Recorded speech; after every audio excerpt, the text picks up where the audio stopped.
നമസ്കാരം. എല്ലാ സഹോദരി സഹോദരന്മാർക്ക് നമസ്കാരം. എൻ്റെ പുതിയൊരു വിഷയം ഇന്ന് ഞാൻ അവതരിപ്പിക്കാൻ പോകുന്നത്, നമ്മൾ കഴിഞ്ഞ ഒരു എപ്പിസോഡിൽ നമ്മൾ യേശുക്രിസ്തുവിൻ്റെ ക്രൂശാരോഹണത്തെപ്പറ്റി, യഹോവയുടെ ഒരു തീരുമാനം എങ്ങനെയായിരുന്നു എന്നുള്ളത് നമ്മൾ അതിനെപ്പറ്റി പഠിച്ചു.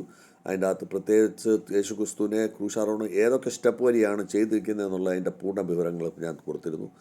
പക്ഷേ ഇതിന് ഇടയ്ക്ക് നമുക്കെല്ലാവർക്കും മനസ്സിലുണ്ടാകുന്ന ഒരു ചിന്ത എന്ന് പറയുന്നത്, യേശുക്രിസ്തു ഈ ഭൂമിയിൽ വന്ന് ക്രൂശാരോഹണം ചെയ്യേണ്ടത് ആവശ്യം എന്താണ്? ഒന്ന്, യഹോവയ്ക്ക് വേണമെന്നുണ്ടെങ്കിൽ സ്വർഗത്തിൽ ഇരുന്നു കൊണ്ട് വചനത്തിൽ കൂടെ പറഞ്ഞിട്ട് നമ്മുടെ ഓരോരുത്തരുടെയും പാപത്തിനെ വിടുതലാക്കാൻ, അല്ലെങ്കിൽ അതിൽ നിന്ന് നമ്മൾ രക്ഷപ്പെടുത്തുവാൻ വേണമെങ്കിൽ വചനം പറഞ്ഞു വേണമെങ്കിൽ ചെയ്യാമായിരുന്നല്ലോ. എന്താ വെച്ചാൽ ഈ ലോകസമ്പാടമുള്ള കാര്യങ്ങളെല്ലാം യഹോവ വചനം കൊണ്ട് സൃഷ്ടിച്ച യഹോവയാകുമ്പോൾ, ആ മഹത്തായ യഹോവയെ നമ്മുടെ നിസാര ഒരു പാപം മാത്രം നമ്മൾക്ക് ചെയ്യാൻ വേണ്ടി ഇത്രയും വലിയ ഒരു കാര്യം ചെയ്യാൻ കാരണം എന്താണ് എന്നുള്ളത് നമുക്ക് അതിനെപ്പറ്റി പഠിക്കണ്ടായ, അത് നമുക്ക് ഒന്ന് ചിന്തിക്കാനുള്ള ഒരു അവസരമാണ്. അത് വളരെ ആഴമുള്ള ഒരു വിഷയമാണ്. ആ വിഷയത്തിൽ കൂടെ നമുക്കിതിനെപ്പറ്റി നമുക്ക് പഠിക്കാൻ സാധിക്കും.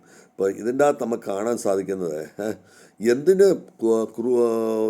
എൻ്റെ ഏകനായ പുത്രനെ ഞാൻ ഈ ഭൂമിയിൽ വിട്ട് ക്രൂശിൽ ബലിദാനം ചെയ്യാനായിട്ട് അതുകൊണ്ടുള്ള പ്രയോജനം എന്താണ്, അതുകൊണ്ട് എന്തിനാവശ്യമുണ്ടായി, എന്താവശ്യത്തിനാണ് ഈ ഭൂമിയിൽ വിട്ടത് എന്നുള്ളത് നമ്മൾ അതിനെപ്പറ്റി പഠിക്കുമ്പോൾ നമുക്ക് മനസ്സിലാകുന്നത്, ഇപ്പോൾ യഹോവ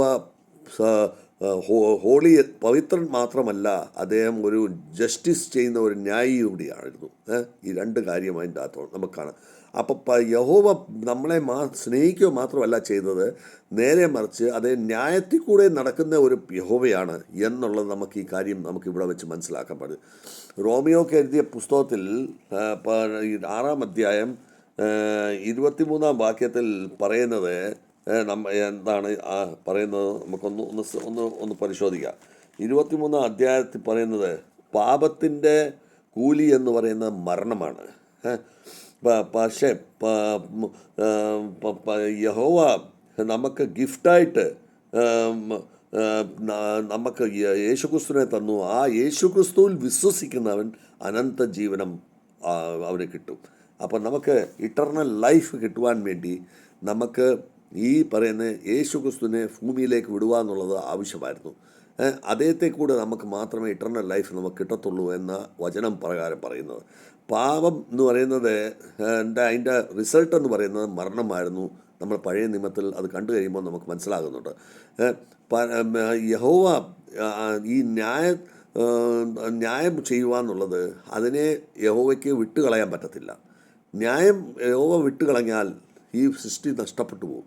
അപ്പോൾ ന്യായിയായ ഒരു യഹോവയ്ക്ക് ന്യായം ചെയ്യുക എന്നുള്ളത് വളരെ ആവശ്യമാണ്. അപ്പോൾ ഈ ന്യായത്തിനെ നിലനിർത്തിക്കൊണ്ട് ഈ പാപത്തിനെ കഴുകിക്കളയാനായിട്ട് എന്ത് മാർഗം നോക്കിക്കഴിഞ്ഞപ്പോൾ ഈ ഒരു മാർഗമാണ് യഹോവ കാണുന്നത്. അഥവാ യഹോവ വാക്കുകൊണ്ട് പറഞ്ഞുകൊണ്ട് നമ്മുടെ പാപത്തിനെ ക്ഷമിച്ചു കഴിഞ്ഞാൽ അപ്പം അവിടെ വെച്ച് യഹോവയുടെ ന്യായം ഇൻകംപ്ലീറ്റായി മാറും. അത് പൂർണ്ണത വരത്തില്ല, അത് ശരിയാവത്തില്ല. അപ്പോൾ അതുകൊണ്ട് യഹോവ അപ്പം നമ്മുടെ യഹോവ ഒരു സ്പിരിച്വലും അല്ലെങ്കിൽ റൈച്ചസ്നെസ്സും ആയിട്ടുള്ള ഒരു യഹോവ, ഒരു ന്യായിയായിട്ടുള്ള ഒരു യഹോവയും ആയിത്തീരത്തില്ല.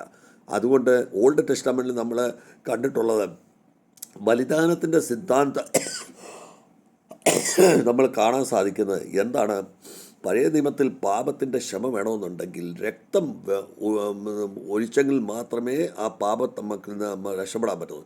ഇബ്രാനിയുടെ പുസ്തകം 9-ാം അധ്യായം 22-ാം വാക്യത്തിൽ പറയുന്നത്, രക്തം ഒഴിക്കാതെ ക്ഷമ കിട്ടത്തില്ല എന്നാണ് ഇബ്രാനിയുടെ പുസ്തകത്തിൽ പറയുന്നത്. അപ്പം പഴയ നിയമത്തിൽ നമ്മൾ രക്തം കൊടുക്കുമ്പോൾ മാത്രമേ നമുക്ക് ക്ഷമ തന്നിട്ടുള്ളൂ. അപ്പോൾ പഴയ നിയമത്തിൽ രക്തത്തിന് വേണ്ടി നമുക്ക് പകരമായിട്ട് മൃഗങ്ങളെയും പക്ഷികളെയും നമ്മൾ ബലിദാനം ചെയ്തുകൊണ്ടിരുന്നു. അത് ഒരു ടെമ്പററി, അതായത് ആയസ്ഥായിയുമായിട്ടുള്ള ഒരു വ്യവസ്ഥയായിരുന്നു. അതൊരു പെർമനൻ്റ് വ്യവസ്ഥയല്ലായിരുന്നു.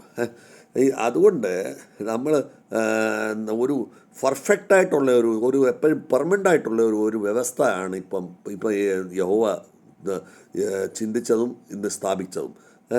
അപ്പോൾ യേശു ക്രിസ്തു എന്ന് പറയുന്നത് ഒരു പെർഫെക്റ്റ് സാക്രിഫൈസ്ഡായിരുന്നു, പെർഫെക്റ്റ് സാക്രിഫൈസാണ്.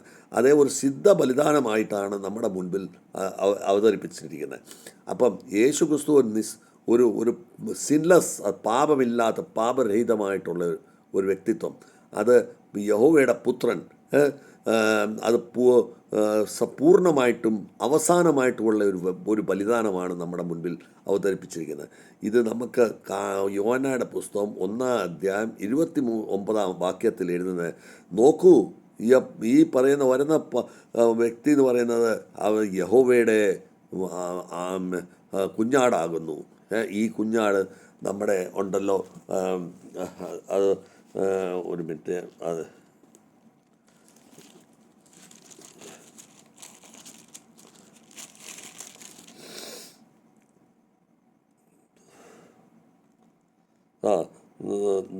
യേശുവിനെ നമ്മുടെ അടുത്തോട്ട് വരുന്നത് കണ്ടപ്പോൾ നോക്കൂ, യഹോവയുടെ കുഞ്ഞാടാകുന്നു, ഇവൻ ഈ ലോകത്തെ പാപങ്ങൾ എടുത്തു കളയുന്നു. അദ്ദേഹം ഈ കുഞ്ഞാട് ലോകത്തെ പാപത്തിനെ എടുത്തു കളയാൻ വേണ്ടിയാണ് ഈ ഭൂമിയിലേക്ക് വിട്ടത് എന്നുള്ളത് നമുക്ക് വചനപ്രകാരം മനസ്സിലാകുന്നുണ്ട്. അദ്ദേഹം നമുക്ക് വേണ്ടിയാണ് അവിടെ മരണപ്പെട്ടതെന്നും നമുക്ക് സ്പഷ്ടമായി കഴിഞ്ഞു. നമുക്ക് കിട്ടേണ്ട പണിഷ്മെൻറ്റ് മൊത്തം നമ്മുടെ സ്വയം ശരീരത്തെടുത്ത് അടിയും കൊണ്ട് പീഡനം അനുഭവിച്ച് കഷ്ടപ്പെട്ട് ക്രൂശിൽ ആണിക്കിറക്കപ്പെട്ട് വേദന സഹിച്ച് നമുക്ക് വേണ്ടി മരണപ്പെടുക ചെയ്തത്. ഈ ഒരു വലിയ ബലിദാനമാണ് ഇന്നലെ നമുക്ക് കാണാൻ സാധിച്ചത്. അതുകൊണ്ട് നമുക്ക് ഈ വചനം കൊണ്ട് പറഞ്ഞ് മാത്രം നമുക്ക് പാപത്തെ നീക്കം ചെയ്താൽ ഈ കാര്യങ്ങൾ നടക്കത്തില്ല, ഈ ന്യായം ഇവിടെ നടക്കത്തില്ല. അതുകൊണ്ട് യഹോവയുടെ ന്യായം അവിടെ വെച്ച് പൂർണ്ണമാവുകയും ചെയ്തു. അതോടൊപ്പം തന്നെ നമ്മളോടുള്ള സ്നേഹം യഹോവ അവിടെ പ്രകടിപ്പിക്കുകയും ചെയ്തു. അപ്പം യഹോവ നമ്മളോട് സ്നേഹം പ്രകടിപ്പിക്കുന്നത് സത്യമാണെന്നുള്ളത് അവിടെ ആയി തെളിഞ്ഞു. യോഹന്ന 3-ാം അധ്യായം 16-ാം വാക്യത്തിൽ പറയുന്നത്, യഹോവ ഈ ഭൂമിയോട്, ഈ ലോകത്തോട് എന്തുമാത്രം സ്നേഹം ചെയ്യുന്നു എന്നുള്ളത് നമുക്ക് അറിയാം. അതുകൊണ്ടാണ് അദ്ദേഹത്തിൻ്റെ ഏകമായ പുത്രനെ ഈ ഭൂമിയിലേക്ക് വിട്ടത്. അദ്ദേഹം ബലിദാനം ചെയ്തു കഴിഞ്ഞപ്പോൾ ബലിദാനം ചെയ്യാനായിട്ട് അദ്ദേഹത്തിനെ ഭൂമിയിലേക്ക് വിട്ട് ആരൊക്കെ വിശ്വസിക്കുന്നു അവന് അനന്ത ജീവിതം കിട്ടും എന്നാണ് യോഹന്ന 3:16 പറയുന്നത്. അപ്പം നമ്മൾ വെറും ഒരു വചനം കൊണ്ട് പറഞ്ഞ് നമ്മളെ രക്ഷപ്പെടുത്താനായിട്ട് നമ്മൾ പോയി സ്നേഹത്തിൻ്റെ ആഴം അവിടെ വെച്ച് നമുക്ക് തെളിയപ്പെടത്തില്ല. അപ്പോൾ ക്രൂശിൽ നമ്മൾ എന്താണ് കാണുന്നത് എന്നുള്ളത് നമുക്ക് പരിശോധിക്കുമ്പോൾ യഹോവ നമ്മളെ എത്രമാത്രം ഇഷ്ടപ്പെടുന്നുണ്ട് അത് നമുക്ക് മനസ്സിലാക്കണമെന്നുണ്ടെങ്കിൽ യഹോവയുടെ പുത്രനായ യേശു ക്രിസ്തു ബലിദാനം ചെയ്യാനായിട്ട് വന്നു കഴിഞ്ഞപ്പോൾ അദ്ദേഹത്തിനെ യഹോവയ്ക്ക് പോലും അതിന് തടയാൻ പറ്റിയില്ല. ആ വേദന യഹോവയ്ക്ക് അറിയാമായിരുന്നു. പക്ഷേ യഹോവ അവിടെ വെച്ച് അദ്ദേഹത്തിനെ മറന്നു കളയുക ചെയ്തത്. എന്തിനാണെന്നറിയാം?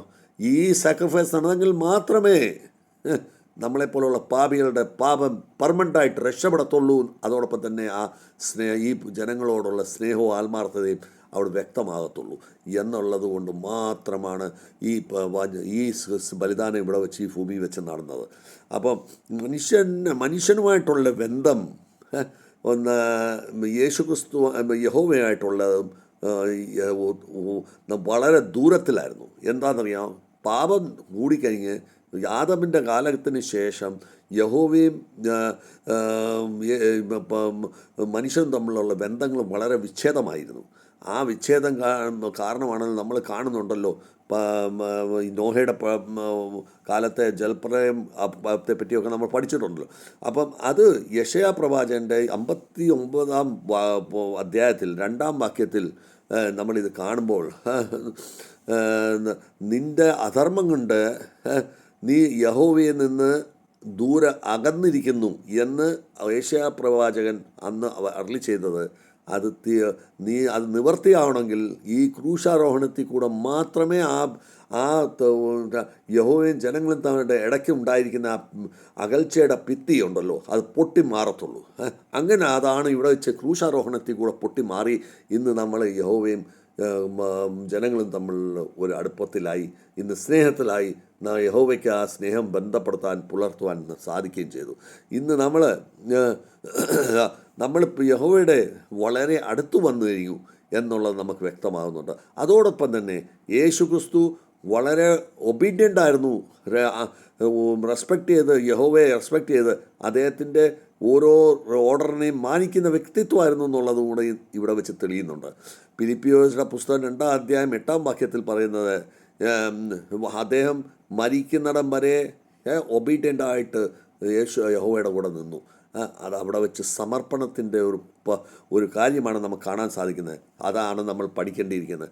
നമ്മൾ മരിക്കുന്നിടം വരെ നമ്മളെ ഈ ഭൂമിയിൽ വന്ന യേശു ക്രിസ്തു മാനുഷിക ജീവിതം നമ്മളെ കാഴ്ചവെച്ച് നമ്മളെ പഠിപ്പിച്ചത് എന്താണ്?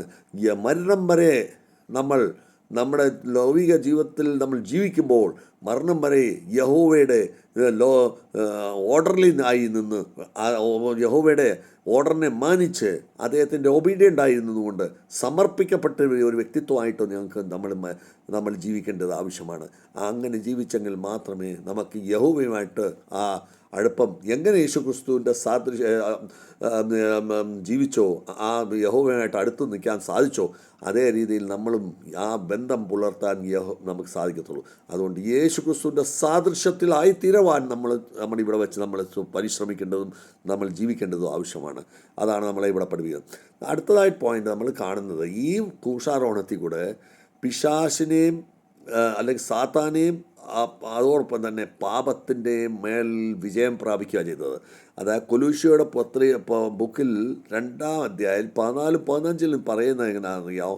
ഇത് ഈ പറയുന്ന പിശാചുകളുടെ മണ്ടയിൽ നമുക്ക് ഒന്ന് പരിശോധിക്കാം.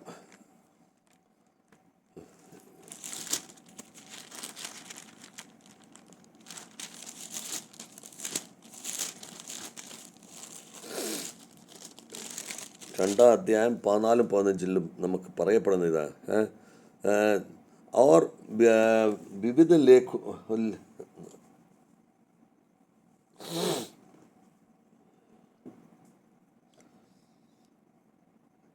പല രീതിയിലുള്ള നമ്മൾക്ക് നമ്മുടെ യഹോവയ്ക്ക് ഇടയ്ക്കുള്ള ലേഖനങ്ങളും വ്യവസ്ഥകളും ഉണ്ടല്ലോ. ഇന്ന് നമ്മുടെ നാമത്തിലും നമ്മുടെ എഗൻസ്റ്റായിട്ടുള്ളത് അതെല്ലാം തുറക്കപ്പെടുക ചെയ്തിട്ടുള്ളത്. അത് നമ്മുടെ ക്രൂശാരോഹണത്തിൻ്റെ ആണികൾ തറച്ചു കഴിഞ്ഞപ്പോൾ അത് നമ്മളിൽ നിന്ന് അകന്നു പോയിരിക്കുന്നു. നമ്മൾ പ്രധാനികളും അധികാരികളുടെയും മേളിൽ നിന്ന്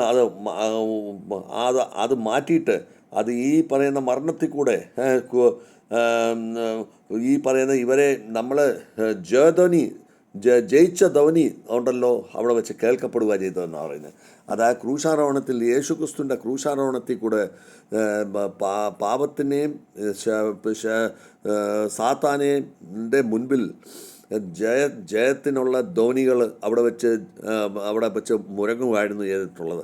അത് ഈ ക്രൂശാരോഹണത്തിൻ്റെ ബലിദാനത്തിൽ കൂടെ മനസ്സിലാകത്തുള്ളൂ. അതേസമയം വചനത്തും കൊണ്ട് പറഞ്ഞിരുന്നെങ്കിൽ ഈ ക്രൂശാരോഹണത്തിൻ്റെ ധ്വനി അവിടെ വെച്ച് കേൾക്കില്ലായിരുന്നു. അപ്പം പാപത്തിൻ്റെ ശക്തി അവിടെ വെച്ച് പൊട്ടിപ്പോയി. സാത്താൻ അവിടെ വെച്ച് തോറ്റുപോയി എന്നുള്ളത് നമുക്ക് മനസ്സിലാകുന്നുണ്ട്. അപ്പം ഇത് നമ്മൾക്ക് ബലിദാനം ഉണ്ടായതുകൊണ്ടാണ് ഇത് നമുക്ക് മനസ്സിലാകുന്നത്. അപ്പം വെറും ഒരു വചനം കൊണ്ട് പറഞ്ഞിരുന്നെങ്കിൽ ഈ വിജയപ്രകടനം അവിടെ വെച്ചൊന്നും ഉണ്ടാവില്ലായിരുന്നു. അപ്പോൾ നമ്മുടെ ജീവിതത്തിൽ ഇതിൽ കൂടി നമുക്ക് നിഷ്കർഷമായിട്ട് നമുക്ക് മനസ്സിലാക്കാൻ സാധിക്കേണ്ടത്, യഹോവ വചനം പറഞ്ഞ് പാപത്തിനെ ക്ഷമ ചെയ്യാൻ സാധിക്കുന്നവനാകുന്നു. അത് നമുക്ക് മനസ്സിലാക്കേണ്ടിയിരിക്കുന്നത്. പക്ഷെങ്കിൽ ക്രൂസിൻ്റെ കൂടെ ബലിദാനം ചെയ്തുകൊണ്ട് ഈ പാപത്തിൽ ക്ഷമ ചെയ്യാനായിട്ട് എന്തുകൊണ്ട് ഈ വഴി തിരഞ്ഞെടുത്തു എന്ന് പറഞ്ഞു കഴിഞ്ഞാൽ, യഹോവ പൂർണ്ണമായ ന്യായത്തിനെ ഇഷ്ടപ്പെടുന്ന ഒരു യഹോവയാണ്. അതാണ് പൂർത്തീകരിച്ചത് ഇവിടെ വെച്ച്. രണ്ടാമത് യഹോവ നമ്മളെ അഗാധമായ സ്നേഹം ആണ് അദ്ദേഹത്തിനുണ്ട്, അത് പ്രകടിക്കുകയാണ് ചെയ്തിട്ടുള്ളത്. മൂന്നാമതായിട്ട് നമുക്ക് കാണാൻ സാധിക്കുന്നത് ഒരു ഈ പ്രവൃത്തി കൊണ്ട് ഒരു പെർഫെക്റ്റ് ബലിദാനമാണ് അവിടെ വെച്ച് നടന്നിരിക്കുന്നത്. ഇനിയും ഒരു ബലിദാനം ഇതിൻ്റെ മേലിൽ ഇല്ല എന്നുള്ളതും ആക്കി തീർത്തിട്ടുണ്ട്. അത് നമുക്ക് മനസ്സിലാക്കാൻ സാധിക്കുന്നുണ്ട്. മനുഷ്യൻ്റെ സാൽവേഷൻ എന്ന് പറയുന്നത് ഇവിടെ വെച്ച് പെർമനൻ്റായിട്ടായി കഴിഞ്ഞു. നമുക്ക് അല്ലെങ്കിൽ നേരത്തെ നമുക്ക് സാൽവേഷൻ നടത്തണമെങ്കിൽ എപ്പോഴും നമുക്ക് അതിനു വേണ്ടി പ്രാർത്ഥിക്കുകയും അതനുസരിച്ചുള്ള നമ്മുടെ ജീവിതത്തിൽ നമുക്ക് ബലിദാനങ്ങൾ ചെയ്യേണ്ടതായിട്ട് വരുന്നുണ്ടായിരുന്നു. പക്ഷേ ഇനിയിപ്പോൾ നമുക്ക് സാൽവേഷന് വേണ്ടി എപ്പോഴും ചെയ്യേണ്ട കാര്യമില്ല. നമ്മുടെ പ്രയാസം, നമ്മുടെ പാപത്തിനെ ഉടനെ യേശു ക്രിസ്തുവിനോട് പറഞ്ഞ് നമുക്ക് രക്ഷ പ്രാപിക്കാൻ ഉള്ള ഒരു പെർമനൻ്റ് വ്യവസ്ഥയായി കഴിഞ്ഞു. പാപത്തിനും സാത്താൻ്റെയും മേൽ വിജയം പ്രാപിച്ചിരിക്കുന്നു. ഈ 5 കൂട്ടം കാര്യങ്ങളാണ് നമുക്ക് നമ്മുടെ ജീവിതത്തിൽ നമുക്ക് ഈ ബലിദാനം കൊണ്ട് കിട്ടിയത്. പ്രാക്ടിക്കലായിട്ടുള്ള ഈ ബലിദാനം കൊണ്ട് നമുക്ക് കിട്ടിയിരിക്കുന്നത്. അപ്പോൾ അങ്ങനെ വരുമ്പോൾ നമുക്ക് ക്രൂശാരോഹണയിൽ കൂടെ നമുക്ക് ക്ഷമ കിട്ടുക എന്ന് പറയുന്നതിൻ്റെ അർത്ഥം എന്തുവാണെന്നറിയാം? ന്യായം, സ്നേഹം, സാൽവേഷൻ, ഉദ്ധാരം, നമുക്ക് ഇത് 3 കൂടെ കൂടിക്കഴിയുമ്പോഴാണ് ഈ ബലിദാനത്തിൻ്റെ ബലിദാനത്തിലൂടെയുള്ള ക്ഷമ നമുക്ക് കിട്ടുന്നത്.